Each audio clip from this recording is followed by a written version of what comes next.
মই কন্দৰ্প গগৈ এই মুহূৰ্তত এটা গুৰুত্বপূৰ্ণ খবৰ দিব বিচাৰিছো এপিচিচিৰ সভাপতি গৌৰৱ গগৈৰ বাবে কংগ্ৰেছ দল ধ্বংস হ'বলৈ গৈ আছে কংগ্ৰেছৰ বিৰুদ্ধে গৌৰৱ গগৈৰ বিৰুদ্ধে এবাৰ মুকলি বিদ্ৰোহ আৰম্ভ কৰিছে প্ৰদ্যুৎ বৰদলৈ যিকোনো মুহূৰ্ততে দল ত্যাগ কৰিব পাৰে কংগ্ৰেছ ত্যাগ কৰিব পাৰে প্ৰদ্যুৎ বৰদলৈ কংগ্ৰেছত নাথাকে কিন্তু দলত ইতিমধ্যে মুকলি বিদ্ৰোহ আৰম্ভ কৰি দিছে প্ৰদ্যুৎ বৰদলৈ দলত নাথাকে দেৱব্ৰত শইকীয়া আৰু প্ৰদ্যুৎ বৰদলৈৰ দশা হৈছে মহাভাৰতৰ কৰ্ণৰ দৰে কেৱল কথা ৰাখিবৰ বাবে কংগ্ৰেছ দলত আছে প্ৰদ্যুৎ বৰদলৈ আৰু দেৱব্ৰত শইকীয়া মুকলি বিদ্ৰোহ হৈছে আৰু ইয়াৰ অন্তৰালত ৰকিবুল হুছেইন আৰু গৌৰৱ গগৈ আছে ৰকিবুল হুছেইনৰ কথামতে গৌৰৱ গগৈ চলে কংগ্ৰেছ দল চলে আৰু গৌৰৱ গগৈৰ বাবে কংগ্ৰেছ দলটো নোহোৱা হৈ যাব খবৰ পৰা কংগ্ৰেছত ইতিমধ্যে বিদ্ৰোহ আৰম্ভ হৈছে মুকলি বিদ্ৰোহ আৰম্ভ হৈছে মন্তব্য কৰিছে কংগ্ৰেছৰ বিৰুদ্ধে বিজেপি ভূপেন বৰাই সবিশেষ জনাইছে মুহূৰ্ত জয় কৰিবল ফাৰ্ষ্ট অন টাইমত গৌৰৱ গগৈৰ বাবে নিক্ষেপ হোৱাৰ দিশে এতিয়া কংগ্ৰেছ দল নোহোৱা হৈ পৰিব গৌৰৱ গগৈৰ বাবে যিকোনো মুহূৰ্তত পদত্যাগ কৰিব পাৰে প্ৰদ্যুৎ বৰদলৈ যিকোনো মুহূৰ্ততে কংগ্ৰেছ দল ত্যাগ কৰিব পাৰে কংগ্ৰেছ দল ত্যাগ কৰাৰ ইংগিত ইতিমধ্যে দিছে গৌৰৱ গগৈৰ সৈতে তুংগত উঠিছে প্ৰদ্যুৎ বৰদলৈ যুঁজ মুকলি বিদ্ৰোহ গৌৰৱৰ বিৰুদ্ধে কংগ্ৰেছৰ বিৰুদ্ধে প্ৰদ্যুৎ বৰদলৈ ইজনৰ পিছত সিজন জ্যেষ্ঠ নেতা ত্যাগ কৰিছে কংগ্ৰেছ সভাগত বিধানসভা নিৰ্বাচনৰ পূৰ্বে কংগ্ৰেছত মুখ্য আঘাত মহাভাৰতৰ কৰ্ণৰ দৰে দশা হ'বলৈ গৈ আছে প্ৰদ্যুৎ বৰদলৈ দেৱব্ৰত শইকীয়াৰ কেৱল কথা ৰাখিবৰ বাবেহে দেৱব্ৰত শইকীয়া কংগ্ৰেছত আছে কংগ্ৰেছত এতিয়া লৰা ৰজাৰ শাসন চলিছে আৰু সেই লৰা ৰজাক উঠা বহা কৰোৱাইছে ৰকিবুল হুছেইনে ৰকিবুলৰ নেতৃত্বত চলিছে গৌৰৱ গগৈয়ে কংগ্ৰেছ দল চলাইছে ৰকিবুলৰ নেতৃত্বত কংগ্ৰেছ দল চলি আছে ৰকিবুলৰ মতে কংগ্ৰেছ দল চলে ৰকিবুলে যি কয় কংগ্ৰেছত সেয়া হয় গৌৰৱ গগৈৰ দিনত এতিয়া ৰাজীৱ ভৱন জ্বলাই দিয়া হৈছে কোনো মুখ্যমন্ত্ৰীৰ দিনত বা কোনো এপিচিচিৰ সভাপতিৰ দিনত এনে দশা হোৱা নাছিলে পুত্ৰৰ ৰাজনৈতিক ভৱিষ্যতৰ বাবে কংগ্ৰেছক ধ্বংসৰ মুখলৈ নিছে ৰকিবুল হুছেইনে ডাঙৰ মন্তব্য কৰিছে বিজেপি নেতা ভূপেন বৰাই কংগ্ৰেছৰ বিৰুদ্ধে এবাৰ মুকলি বিদ্ৰোহ আৰম্ভ কৰিছে প্ৰদ্যুৎ বৰদলৈ যিকোনো মুহূৰ্ততে কংগ্ৰেছ দল ত্যাগ কৰিব পাৰে প্ৰদ্যুৎ বৰদলৈ আৰু গৌৰৱ গগৈৰ বাবে নিশেষ হোৱাৰ দিশে সবত কংগ্ৰেছ এই মুহূৰ্তত গুৰুতৰ অভিযোগ উত্থাপন কৰিছে বিজেপি ভূপেন বৰাই গৌৰৱ গগৈৰ কৰ্মকাণ্ড সেই কৰ্মকাণ্ড আত্মসন্মানত আঘাত হানিছে বুলি ইতিমধ্যে প্ৰদ্যুৎ বৰদলৈৰ ফালৰ পৰা জনোৱা হৈছে প্ৰদ্যুৎ বৰদলৈয়ে হাই কমাণ্ডলৈ পত্ৰ প্ৰেৰণ কৰিছে তেওঁক হত্যা কৰিব খোজা অপৰাধীক গৌৰৱ গগৈৰ টিকট প্ৰদান কৰিছিল আৰু সেইবাবে এমদাদুল ইছলাম নামৰ যিগৰাকী লোকে তেওঁক হত্যা কৰিব বিচাৰিছিল সেইগৰাকী লোকক গৌৰৱ গগৈ গামোচা পিন্ধাই দলত সন্মান প্ৰদান কৰিছে আৰু বাৰম্বাৰ কাকুতি মিনতি অনুৰোধ কৰাৰ পিছতো প্ৰদ্যুৎ বৰদলৈৰ কথা দলৰ এগৰাকী জ্যেষ্ঠ নেতা প্ৰদ্যুৎ বৰদলৈ কংগ্ৰেছৰ এগৰাকী জ্যেষ্ঠ নেতা গাৰ্ছুল লেভেলৰ পৰা দলীয় কাম কাজ চলাই আহিছে সেইগৰাকী জ্যেষ্ঠ কংগ্ৰেছৰ নেতা কিন্তু গৌৰৱ গগৈয়ে শুনা নাই তাৰ ঠাইত তেওঁ এমদাদুল ইছলামক গামোচা পিন্ধাইছে সন্মান প্ৰদান কৰিছে বাৰম্বাৰ অপমানিত হৈছে প্ৰদ্যুৎ বৰদলৈয়ে কংগ্ৰেছত কাম কৰিবলৈ তেওঁ অসুবিধা পাইছে কাৰণ কংগ্ৰেছত তেওঁ সন্মান দিয়া নাই কংগ্ৰেছত তেওঁ এগৰাকী জ্যেষ্ঠ নেতা হিচাপে কংগ্ৰেছত তেওঁ সেই স্থান পোৱা নাই সেই সন্মান পোৱা নাই তেওঁক হত্যা কৰিব বিচৰা নেতাক কংগ্ৰেছত আদৰি আনিছে গৌৰৱ গগৈয়ে গামোচা পিন্ধাইছে গৌৰৱ গগৈৰ বিৰুদ্ধে এবাৰ মুকলি বিদ্ৰোহ কৰিছে আৰু প্ৰদ্যুৎ বৰদলৈ যিকোনো মুহূৰ্ততে দল ত্যাগ কৰাৰ সম্ভাৱনা আছে প্ৰদ্যুৎ বৰদলৈ যিকোনো মুহূৰ্ততে দল ত্যাগ কৰিব পাৰে আসিফ নাজাৰক টিকট প্ৰদান কৰাৰ বিৰুদ্ধে কৰিছে কাৰণ সেইগৰাকী যিগৰাকী এমদাদুল ইছলামে তেওঁক হত্যা কৰিব বিচাৰিছিল তেওঁক প্ৰদ্যুৎ বৰদলৈ আক্ৰমণ কৰিছিল সেইগৰাকী এমদাদুল ইছলাম হৈছে আসিফ নাজাৰৰ ঘনিষ্ঠ আৰু সেইগৰাকীক যদি লাহৰীঘাটত টিকট প্ৰদান কৰে কংগ্ৰেছত নাথাকো বুলি ইতিমধ্যে পত্ৰ প্ৰেৰণ কৰিছে দলীয় হাইকমাণ্ডলৈ কংগ্ৰেছৰ নেতা শীৰ্ষ নেতালৈ পত্ৰ প্ৰেৰণ কৰিছে ইতিমধ্যে আলোচনাত মিলিত হৈছে প্ৰদ্যুৎ বৰদলৈ যিকোনো মুহূৰ্ততে কংগ্ৰেছ দল ত্যাগ কৰিব পাৰে আৰু একে দশা ২৬ৰ নিৰ্বাচনৰ প্ৰাকখনত দেৱব্ৰত শইকীয়াও কিন্তু কংগ্ৰেছ দল ত্যাগ কৰিব পাৰে যিকোনো মুহূৰ্ততে কাৰণ দেৱব্ৰত শইকীয়াও মহাভাৰতৰ কৰ্ণৰ দৰে কেৱল কথা ৰাখিবলৈহে কংগ্ৰেছত আছে দেৱব্ৰত শইকীয়া এগৰাকী অসমীয়া আৰু সেইগৰাকী অসমীয়া মানুহ কংগ্ৰেছত থাকিব নোৱাৰে বুলি ইতিমধ্যে মুখ্যমন্ত্ৰী হিমন্ত বিশ্ব শৰ্মাই মন্তব্য কৰিছে খিলঞ্জীয়া মানুহক অসমীয়া মানুহক কংগ্ৰেছ দলত কোনো সন্মান প্ৰদান নকৰে আৰু সেইবাবে কংগ্ৰেছ দলত বেছি দিন থাকিব নোৱাৰে দেৱব্ৰত শইকীয়াও বেছি দিন থাকিব নোৱাৰে প্ৰদ্যুৎ বৰদলৈ মুখ্যমন্ত্ৰীয়ে ইতিমধ্যে কৈছে 29ৰ পূৰ্বে কংগ্ৰেছত থাকিব নোৱাৰে প্ৰদ্যুৎ বৰদলৈ 29লৈকে যেনে তেনে থাকিব আৰু সেই ইংগিত প্ৰদান কৰিছিল মুখ্যমন্ত্ৰীগৰাকীয়ে তাৰে প্ৰতিফলন দেখিবলৈ পোৱা গৈছে বৰ্তমান যিকোনো মুহূৰ্তত কংগ্ৰেছ দল ত্যাগ কৰিব পাৰে যদি আসিফ নাজৰক টিকট প্ৰদান কৰা হয় তেনেহ'লে কিন্তু প্ৰদ্যুৎ বৰদলৈয়ে দল ত্যাগ কৰিব পাৰে গৌৰৱ গগৈৰ বাবে কংগ্ৰেছ দলটো ধ্বংসৰ দিশলৈ গৈ আছে আৰু এটা সময়ত ধ্বংস হৈ যাব নোহোৱা হৈ যাব অসমৰ পৰা নিচ্ছিন্ন হৈ যাব কংগ্ৰেছ দল কাৰণ গৌৰৱ গগৈ হৈছে ল'ৰা ৰজা আৰু ল'ৰা ৰজাৰ সকলোবিলাক কাম ৰকিবুল হুছেইনৰ মতে চলে ৰকিবুল হুছেইনে যি কয় কংগ্ৰেছত সেয়াই চলে গৌৰৱ গগৈ তাকে মানি লয় তাৰ ফলতে কিন্তু কংগ্ৰেছ দল এটাৰ পিছত আন এটাকৈ কংগ্ৰেছত দল ত্যাগৰ জোৱাৰ উঠিছে কংগ্ৰেছৰ যি শীৰ্ষ নেতৃত্ব আছে শীৰ্ষ নেতৃত্বক পত্ৰ প্ৰেৰণ কৰি ইতিমধ্যে প্ৰদ্যুৎ বৰদলৈয়ে স্পষ্টভাৱে কৈ দিছে দল ত্যাগৰ কথা হুংকাৰ প্ৰদান কৰিছে যিকোনো মুহূৰ্তত কংগ্ৰেছ দল ত্যাগ কৰিব পাৰে যদি প্ৰদ্যুৎ বৰদলৈয়ে নিৰ্বাচনৰ পূৰ্বে কংগ্ৰেছ দলটো যে ত্যাগ কৰে তেনেহ'লে কিন্তু কংগ্ৰেছৰ মুখ্য আঘাত কংগ্ৰেছৰ কাৰণ এগৰাকী জ্যেষ্ঠ নেতা প্ৰদ্যুৎ বৰদলৈ কংগ্ৰেছৰ দলৰ হৈ দীৰ্ঘদিন ধৰি তেওঁ কাম কৰি আছে আৰু এই মুহূৰ্তত যিকোনো মুহূৰ্তত পদত্যাগ কৰিব পাৰে প্ৰদ্যুৎ বৰদলৈ কাৰণ গৌৰৱ গগৈৰ সৈতে তেওঁ মুকলি বিদ্ৰোহত নামি পৰিছে গৌৰৱৰ সৈতে তুংগত উঠিছে প্ৰদ্যুৎ বৰদলৈ যুঁজ মুকলি বিদ্ৰোহ কংগ্ৰেছত চলিছে এটাৰ পিছত আন এটাকৈ দলীয় নেতাই দল ত্যাগ কৰিছে কিছুদিনৰ পূৰ্বে কংগ্ৰেছৰ জ্যেষ্ঠ নেতা ভূপেন বৰাই দল ত্যাগ কৰিছিল তাৰ পিছত দেখিবলৈ পোৱা গৈছে প্ৰদ্যুৎ বৰদলৈয়ে দল ত্যাগ কৰাৰ ভাবুকি ভৰা পত্ৰ প্ৰেৰণ কৰিছে শীৰ্ষ হাইকমাণ্ডলৈ যিকোনো মুহূৰ্ততে যদি আসিফ নাজৰক টিকট প্ৰদান কৰে হয় আসিফ নাজৰ থাকিব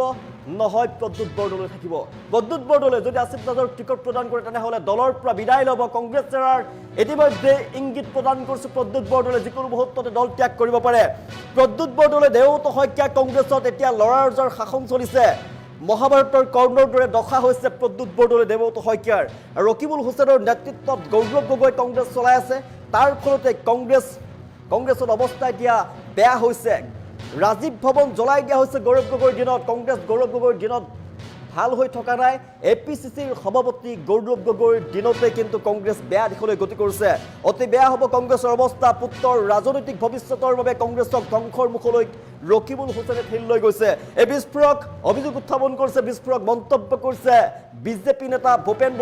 বৰাই এই কথা উল্লেখ কৰিছে কেৱল গৌৰৱ গগৈ মতগৰ্বীৰ বাবে ৰকিবুল হুছেইনৰ বাবে কংগ্ৰেছ দলটো এসময়ত নোহোৱা হৈ পৰিব কাৰণ কংগ্ৰেছ দল ত্যাগ কৰি এটাৰ পিছত আন এটাকৈ জ্যেষ্ঠ কংগ্ৰেছী নেতা ইতিমধ্যে বিজেপি দলত যোগদান কৰিছে আন দললৈ গুচি গৈছে কাৰণ কংগ্ৰেছত অসমীয়া ল'ৰা থাকিব পৰাৰ সাধাৰণ ঘৰৰ ল'ৰা থাকিব পৰাই কোনো ধৰণৰ পৰিৱেশেই নাই পুত্ৰৰ ৰাজনৈতিক ভৱিষ্যতৰ বাবে কংগ্ৰেছক ধ্বংসৰ মুখলৈ ৰকিবুলে ঠেলি দিছে ৰকিবুলৰ মতেই চলে এতিয়া কংগ্ৰেছ দল ল'ৰা ৰজা গৌৰৱ গগৈ ৰকিবুলৰ মতে চলে আৰু তেনেকৈ হ'লে কংগ্ৰেছ দল নাথাকিব গৌৰৱ গগৈ ৰকিবুলৰ বাবে ধ্বংস হৈ পৰিব কংগ্ৰেছ দল ভূপেন বৰাৰ মন্তব্য আছে বিজেপি ভূপেন বৰাৰ মন্তব্য এই মুহূৰ্তত আগতে আপোনালোকক কৈছিলোঁ যে মাৰ্চ মাহৰ ভিতৰত কোনো স্বাভিমানী অসমীয়াই কংগ্ৰেছত থকাটো অসম্ভৱ হৈ পৰিব আৰু ইতিমধ্যেই ধুবুৰীৰ এজন জ্যেষ্ঠ কংগ্ৰেছ নেতা ডক্টৰ অচিন গোস্বামী এসময়ত বিশ্ববিদ্যালয়ৰ অধ্যাপক আছিলে তেওঁ পদত্যাগ কৰিছে আমাৰ মঙলদৈৰ পৰা এপিচিচি জেনেৰেল ছেক্ৰেটাৰী কন্দৰ্প কলিতাই পদত্যাগ কৰিছে প্ৰাক্তন মেয়ৰ গুৱাহাটীৰ কুশল শৰ্মা ডাঙৰীয়াই পদত্যাগ কৰিছে মৰিগাঁও জিলা কংগ্ৰেছৰ সভাপতি এই আপোনাৰ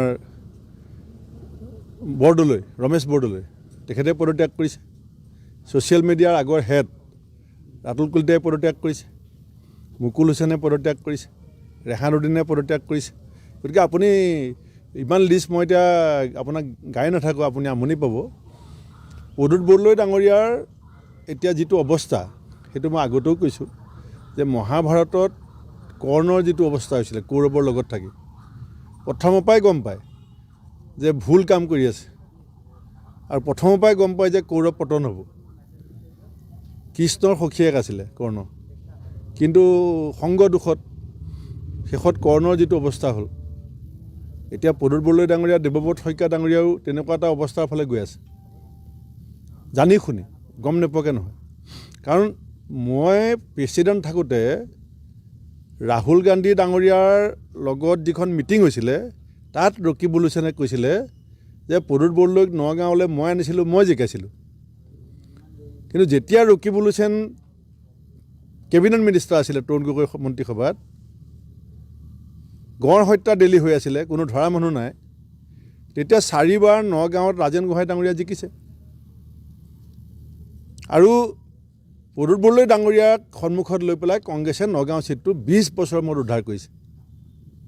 আৰু ৰকিবুল হুছেইনে কয় মই প্ৰদ্যুৎ বৰদলৈক আনিছোঁ নগাঁৱলৈ, মই জিকাইছোঁ। গতিকে এই ধৰণৰ তুচ্ছ তাচ্ছিল্য, অপমান কিমান দিন প্ৰদ্যুৎ বৰদলৈ ডাঙৰীয়া সহ্য কৰিব? এতিয়া যিজন মানুহে লোহাৰ জাঠি লৈ পেলাই প্ৰদ্যুৎ বৰদলৈক হত্যা কৰিবৰ কাৰণে আক্ৰমণ কৰিছিলে, সেই মানুহজনক প্ৰদেশ কংগ্ৰেছৰ সভাপতি গৌৰৱ গগৈ গাড়ীত লৈ ফুৰে, গামোচা পিন্ধায়। গতিকে চাই থাকক, যিবিলাক কথা মই বুজি পেলাই দলটোৰ পৰা পদত্যাগ কৰিছিলোঁ, মই ভাবিছিলোঁ যে কিছু সংস্কাৰ চাগিলে দলটোত আহিব। কিন্তু এইটো আহোমৰ যেনেকৈ 600 বছৰীয়া গৌৰৱ উজ্জ্বল সেই ৰাজত্বৰ কালছোৱা ল'ৰা ৰজাৰ সময়ত অৱক্ষয় হ'ল, এতিয়া সেই একেটা এই 140 বছৰ গৰকা কংগ্ৰেছ দলটোৰ এতিয়া আহি থকা সময়ত ল'ৰা ৰজাৰ শাসনকালত ৰকিবুল হুছেইনৰ পৰামৰ্শত একেটা ৰাস্তাতে গৈ আছে। গৌৰৱ গগৈ নোৱাৰিব নেকি তাৰমানে? দৈনন্দিন APCC লিডাৰবিলাকে পদত্যাগ কৰি আছে। এতিয়া হোজাই কি কয় আপোনাৰ বিনাকান্দি সমষ্টিত ৰাজীৱ ভৱনটো কালি ভাঙি পেলালে, জ্বলাই দিছে। আজিলৈকে অসমত ময়ো কিমান বছৰ সভাপতি আছিলোঁ, গৌৰৱ গগৈ দেউতাক তৰুণ গগৈ ডাঙৰীয়া কিমান বছৰ সভাপতি আছিলে, কেতিয়াবা শুনিছিলে নেকি ৰাজীৱ ভৱন জ্বলিছে বুলি? ৰাজীৱ ভৱন জ্বলাবনে বুজিব আপুনি, ৰাজীৱ ভৱন, ৰাজীৱ গান্ধীক শ্বহীদ ঘোষণা কৰা হৈছে, শ্বহীদক পুনৰ জ্বলোৱা হৈছে। সেই পৰ্যায়লৈকে গৌৰৱ গগৈ ৰকিবুল হুছেইনে কংগ্ৰেছটোক লৈ গৈছে, সেই পৰ্যায়লৈকে লৈ গৈছে। কাৰণটো কি, কিয় জ্বলাইছে? যে তানজিল হুছেইনৰ ৰাজনৈতিক সুৰক্ষাৰ, ৰকিবুল হুছেইনৰ পুতেকৰ ৰাজনৈতিক সুৰক্ষাৰ স্বাৰ্থত অবিভক্ত নগাঁও জিলাত কোনো দ্বিতীয় এজন সংখ্যালঘু নেতাক উত্থান হ'বলৈ নিদিয়ে। কথাটো বুজিব, ইয়াত কোনো অন্য কথা নাই যে অবিভক্ত নগাঁও জিলাত ভৱিষ্যত প্ৰজন্মৰ নেতা হ'ব লাগিব ৰকিবুল হুছেইনৰ পুত্ৰ। দ্বিতীয় কোনো সংখ্যালঘু নেতা অবিভক্ত নগাঁৱৰ পৰা ওলাব নোৱাৰিব।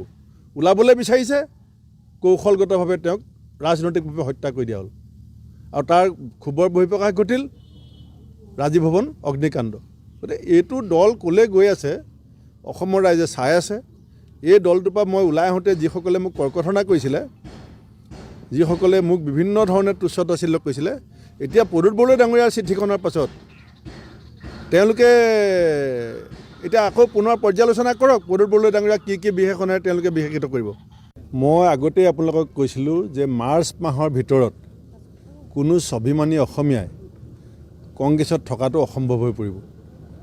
আৰু ইতিমধ্যেই ধুবুৰীৰ এজন জ্যেষ্ঠ কংগ্ৰেছ নেতা ডক্টৰ অচিন গোস্বামী, এসময়ত বিশ্ববিদ্যালয়ৰ অধ্যাপক আছিলে, তেওঁ পদত্যাগ কৰিছে। আমাৰ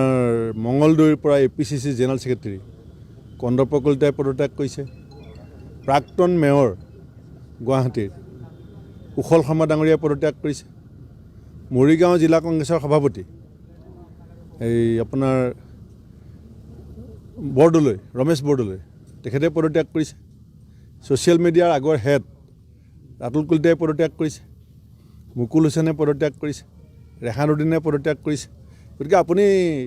ইমান লিষ্ট মই এতিয়া আপোনাক গাই নাথাকোঁ, আপুনি আমনি পাব। প্ৰদ্যুৎ বৰদলৈ ডাঙৰীয়াৰ এতিয়া যিটো অৱস্থা, সেইটো মই আগতেও কৈছোঁ যে মহাভাৰতত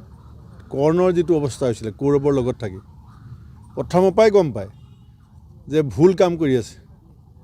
আৰু প্ৰথমৰ পৰাই গম পায় যে কৌৰৱ পতন হ'ব। কৃষ্ণৰ সখীয়েক আছিলে কৰ্ণ, কিন্তু সংগ দুখত শেষত কৰ্ণৰ যিটো অৱস্থা হ'ল, এতিয়া প্ৰদ্যুৎ বৰদলৈ ডাঙৰীয়া, দেৱব্ৰত শইকীয়া ডাঙৰীয়াও তেনেকুৱা এটা অৱস্থাৰ ফালে গৈ আছে, জানি শুনি, গম নোপোৱাকৈ নহয়। কাৰণ মই প্ৰেচিডেণ্ট থাকোঁতে ৰাহুল গান্ধী ডাঙৰীয়াৰ লগত যিখন মিটিং হৈছিলে তাত ৰকিবুল হুছেইনে কৈছিলে